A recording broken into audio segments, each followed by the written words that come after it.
हमारे यहाँ भूत प्रेत, जादू टोना, पिशाच ये सब बातें बहुत आम है।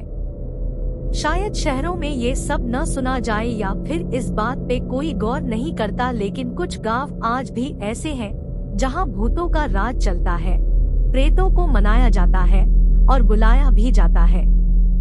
कुछ जगह पे तो भूतों का डेरा होता है, वहाँ आम इंसान का जाना मतलब कभी वापस न आने के बराबर हो जाता है। कुछ खंडहर और हवेली आज भी वीरान पड़े हुए हैं, क्योंकि वहाँ भूतों का डेरा है, प्यासी आत्माओं का वास होता है वहाँ। ऐसी ही एक हवेली थी चंदनगढ़ में। खुनी हवेली के नाम से सब जानते थे। गांव में सबको पता था कि वहाँ भूतों का डेरा है, इसलिए वहाँ आसपास भी कोई नहीं जाता था। भेड़ बकरियां चराने वाले भी उसके पास नहीं भटकते थे। जानवर भी दुबक के भाग आते थे। इस हवेली में एक बहुत ही जालिम शिकारी रहता था। वो जानवरों का शिकार करते करते कभी इंसानों को भी मार देता और जानवरों ने शिकार की ऐसी खबर फैला देता। लोगों को जब ये बात पता चली तो सारे गांव वालों ने उसको मिलकर मौत के घाट उतार दिया। लेकिन बात यहाँ खत्म नहीं हुई। उस शिकारी की आत्मा उसी हवेली में वापस आई और उसकी खुद की तस्वीर में जाके छुप गई। जब उस शिकारी के हवेली के हिस्से मांगने वाले उसके रिश्तेदार वहां आए तो उस जालिम शिकारी की आत्मा ने सबको मौत के घाट उतारा और सबके कटे हुए सिर को बाहर रास्ते पे फेंक दिया, ताकि सब लोग समझ जाए कि शिकारी अब लौट आया है। इस बात को कई साल बीत गए। अब तो वहाँ न कोई हवेली थी न कोई शिकारी। इतने साल बीत जाने के बाद सब कुछ तहस नहस हो गया था। बस कुछ पत्थर और टूटी हुई दीवारें उस हवेली की मौजूदगी बता रही थी। लेकिन गांव वालों का मानना है कि जिसकी कुंडली में वो योग होता है, वो हवेली उसको नजर आती है। ये बात कहाँ तक सही थी ये तो वो ही लोग जानते थे। हवेली अब तक न तो किसी को दिखी थी न वो डरावने शिकारी का खूनी भूत। अमावास की रात थी। बारिश भी बहुत जोरों की हो रही थी। शहर से कुछ लोग चंदनगढ़ के रास्ते शहर जा रहे थे। बारिश इतनी ज्यादा थी कि सामने का कुछ दिख नहीं रहा था।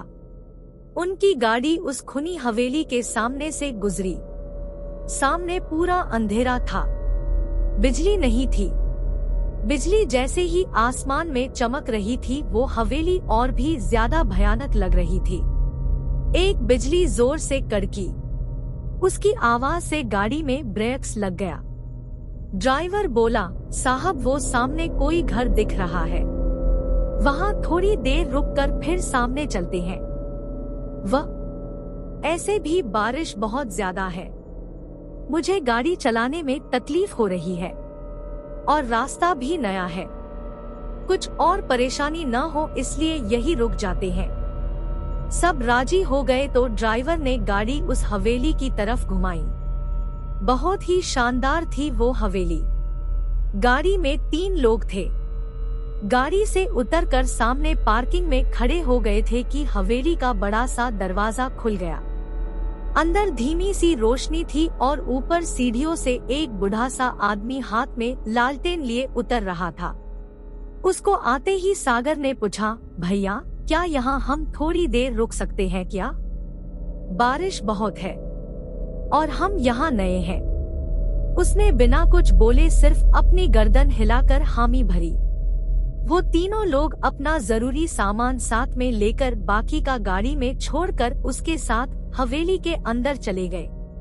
बहुत ही सुंदर हवेली थी, जैसे बाहर से वैसे अंदर से। दरवाजे के अंदर जाते ही सामने ही सीढ़ियों के पास एक बड़ी सी तस्वीर लगा रखी थी। बड़ी सी मूंछें और हाथ में तलवार और एक हाथ में पुराने जमाने की बंदूक, जैसे कोई महाराजा। रहा नहीं गया तो सागर ने पूछ ही लिया, ये जो तस्वीर है कोई महाराजा है क्या? क्या ठाठ से खड़े हैं? और बाबा क्या तुम यही हवेली में रहते हो और वो भी अकेले? वो बूढ़े ने सागर की आंखों में आंखें मिलाकर कहा, हाँ ये इस हवेली का मालिक था। कई सालों पहले इसकी मौत हो चुकी है। मैं यहाँ देखभाल के लिए आता हूँ। आज बारिश की वजह से मैं भी जा नहीं पाया। सागर ने फिर से एक सवाल किया, वैसे मुझे ये बताओ, जब हम सब बाहर दरवाजे पर खड़े थे तो हमने देखा कि तुम सीढ़ियाँ उतर कर आ रहे थे, तो फिर ये दरवाजा किसने खोला? वो बूढ़ा जैसे चौंक गया, लेकिन उसने जवाब नहीं दिया। उसने कहा, चलो मैं तुम सबको कमरा दिखा देता हूँ। वो लोग सीढ़ी से जैसे सामने गए, ऐसे लगा कि कोई उन्हें देख रहा है। बहुत ही गुस्से से एकदम से सबकी नजर उस तस्वीर पर पड़ी। लगा कि उसकी आंखें हिली थी थोड़ी देर के लिए। शायद सबका वहम था या सच, पता नहीं। वो थोड़े डर गए थे। वो सबको सीढ़ियों के बगल में एक कमरे में लेके गया। वो लोग बहुत थक चुके थे। ड्राइवर गाड़ी में ही सोता बोल रहा था, सो उसको किसी ने नहीं बुलाया। उनको आदत होती है, लेकिन हम तो गाड़ी में बिल्कुल भी नहीं रुकने वाले थे। रमेश, सागर और शिरीष तीनों ने अपना सामान अंदर कमरे में रख दिया। वो इतने थक चुके थे कि लेटते ही आंख लग गई। जगह नई थी, लेकिन बाहर बहुत ठंड थी और अंदर काफी गर्म था कमरा। शायद आधी रात का समय हुआ होगा। शिरीष एकदम से चिल्लाने लगा। बाकी दोनों दोस्त जग गए। शिरीष को कोई सपना आया था। शिरीष बता रहा था कि उसने सपने में उस फोटो वाले आदमी को देखा और वो हम तीनों को मारने आया था। बाकी दोनों को ये मजाक लगा, इसलिए उन्होंने शिरीष को समझा के शांत किया। लेकिन फिर बाद में बिल्कुल वही सपना रमेश को भी आया और सागर को भी। उसके बाद सब डर गए। इतना तो समझ आ गया था कि एक ही सपना सबको नहीं आ सकता, कुछ तो गड़बड़ है। बाहर निकलने के लिए आवाज लगाई तो उस बूढ़े ने दरवाजा बाहर से बंद किया था। लग रहा था कि सबको जानबूझ के फंसाया गया। अब समझ नहीं आ रहा था कि आखिर क्या करें। डर के मारे सबको बड़ी जोरों की प्यास लग रही थी। साथ में पानी लाया था जो एक ही घूंट में खाली हो गया। खिड़की से बाहर आवाज लगाई, लेकिन कोई जवाब नहीं आया। उनका ड्राइवर उनको सामने दिख रहा था, लेकिन उसको उनकी आवाज जा नहीं रही थी। फिर शिरीष ने अपना मोबाइल उठाकर फोन करना चाहा तो नेटवर्क ही नहीं था। सब कुछ बहुत अजीब सा हो रहा था। अब उनके साथ आगे क्या होने वाला था ये कोई नहीं जानता था, लेकिन वो किसी बुरी जगह फंस चुके थे ये समझ आ गया था। पूरा एक दिन और रात बीत जाने के बाद उनके रूम का दरवाजा खुलता है। बाहर पूरा सन्नाटा फैला था। जो बूढ़ा उनको मिला था उसक भी कोई पता नहीं था। तीनों दोस्त पागलों की तरह सारी हवेली छानने लगे, लेकिन बाहर जाने का कोई दरवाजा था न कोई खिड़की। सब लोग ऊपर चले गए। वहां से कूदने का सोचा, लेकिन इतना ऊंचा था कि हिम्मत नहीं हो पाई। ये सब क्या हुआ यह सोच के वो आपस में झगड़ने लगे। बाद में सभी नीचे आ गए। सबको बहुत प्यास लगी थी। नल था, लेकिन उसमें पानी नहीं आ रहा था। सब जगह देखा, न खाने का कुछ था न पानी। अब सब थक के एक जगह बैठ जाते हैं। क्या करे यही सोच के खुद पागलों जैसे बर्ताव करने लगते हैं। शाम होने लगती है और उस हवेली के अंदर एक शैतानी माहौल बनना चालू होता है। तभी तीनों दोस्त आपस में लड़ने लगते हैं। उनका रात का फेंका हुआ सड़ा हुआ खाना ढूंढ के खाने लगते हैं। रात बीत जाती है, सवेरा होता होता है। सवेरे सबको बहुत प्यास और भूख लगी होती है।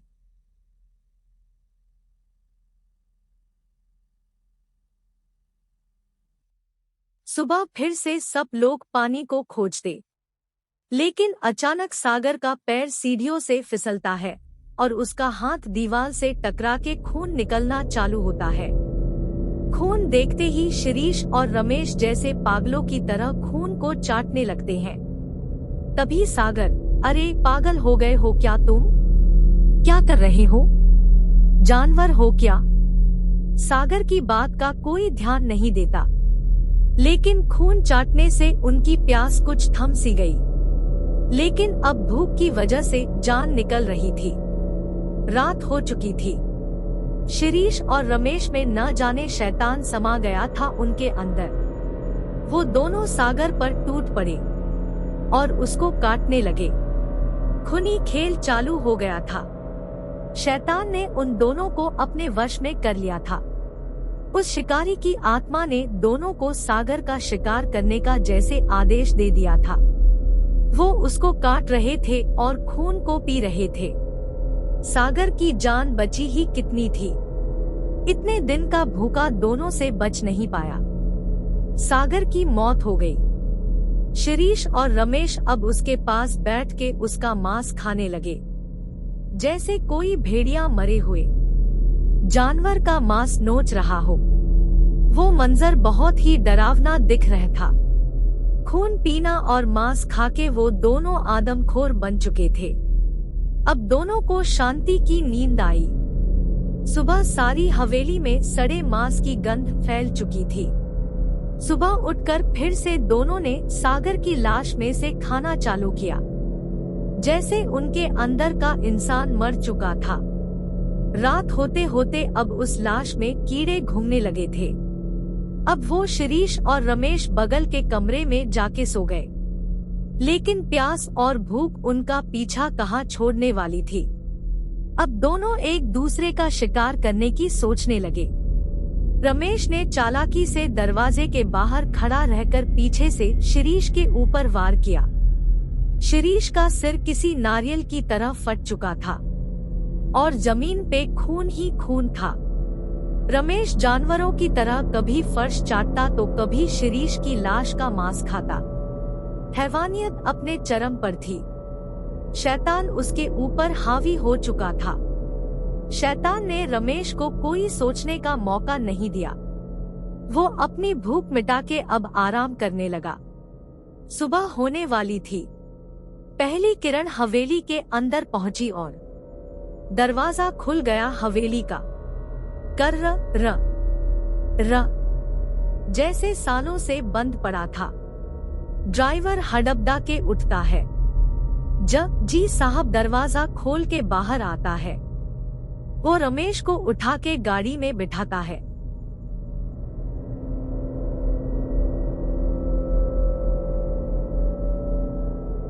साहब बाकी लोग कहाँ हैं? ड्राइवर ने रमेश से पूछा। रमेश रोने लगता है। वो दोनों उस हवेली में, और जैसे ही गाड़ी की खिड़की से बाहर देखता है पूरा चौंक जाता है। वहाँ कोई हवेली नहीं थी, सिर्फ कुछ टूटी हुई दीवारें थी और मिट्टी के ढेर थे। सब कुछ समझ के परे था। खुद पागलों जैसे महसूस करने लगा था रमेश। तभी हम लोग यहाँ इतने दिन से फंसे थे उस हवेली में, तूने हमको ढूंढा क्यों नहीं ड्राइवर? शंकर चिल्ला के ड्राइवर पे चढ़ने लगा। साहब हम सब कल रात को ही तो यहाँ आए थे, सिर्फ बारिश के लिए रुके थे। ड्राइवर डर के बोल रहा था। अब मानो शंकर का खून सूख गया। उसके साथ पिछले 4 दिन से जो हो रहा था वो क्या था? सपना या कोई छलावा?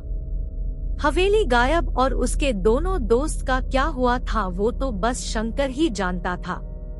वो बर्फ की तरह एक जगह जम गया, हिल भी नहीं रहा था। ड्राइवर ने जरा डर के शंकर को हाथ लगाया। साहब। शंकर गाड़ी की सीट पे ही गिर जाता है। वो सदमा सहन नहीं कर पाता और उसकी मौत हो जाती है। उस हवेली में क्या हुआ था? उनके साथ क्या हुआ? दोस्त कहाँ गए? किसी को कोई पता नहीं चला। ये सारे राज शंकर की मौत के साथ ही दफन हो चुके थे।